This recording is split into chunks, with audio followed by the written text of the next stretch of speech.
को जय श्री राम। मैं अखिलेश रावत, हिंदू युवा जनजाति संगठन ब्लॉक उपाध्यक्ष थानला। मित्रों, आज मैं पलायन के बारे में बात करता हूँ। जो जनप्रतिनिधि नेता लोग जो पलायन पर कह रहे हैं ना, मजदूर सिर्फ अपने शौक से जाते हैं। मजदूर शौक से नहीं जाते हैं, मजबूरी से जाते हैं। क्योंकि पलायन हमारा झाबुआ जिला ही आदिवासी बाहुल्य क्षेत्र है। यहाँ से ही सबसे ज्यादा लोग अन्य राज्यों में पलायन पर जाते हैं।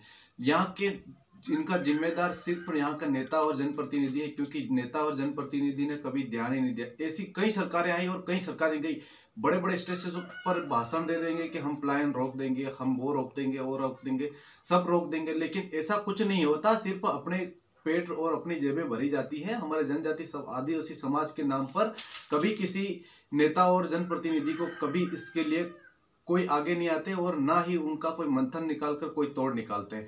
क्योंकि जनप्रतिनिधि बड़े स्टेज और माइक मीडिया के सामने ये तो कह देते हैं कि मजदूरी तो सिर्फ शौक है इनका। क्योंकि आज एक बात बताऊं, झाबुआ जिले में सिर्फ मजदूरी के 190 रुपए दिए जाते हैं और दूसरे अन्य राज्यों में जाते हैं तो कितने 350-400 रुपए दिए जाते हैं। तो क्या है कि 190 रुपए में एक मजदूर मजदूरी करके अपने परिवार को पाल नहीं सकता है। इसीलिए क्या कि बेचारे अपने गांव में रोजगार ना होने के कारण वह लोग जाते पलायन। अब यही नेता और जनप्रतिनिधि अपने गांव में बड़ी बड़ी जैसे में ट्रैक्टर मशीनें चलाकर काम करते हैं और वही कभी इनको रोकने लगे और अब बिना दूसरे फर्जी मस्टर्ड लगा लगा कर पैसे हड़प लिए जाते। तो क्यों? क्योंकि इनको सोचना चाहिए। ऐसे बड़े बड़े एक पंचायत में, अपन एक उदाहरण देते, एक पंचायत में 6 अरब का काम आ सकता है। तो इसी हर पंचायत में इतने काम आ जाए तो आज हमारा जनजाति समाज इस राज्य से दूसरे राज्य में पलायन पर नहीं जाता।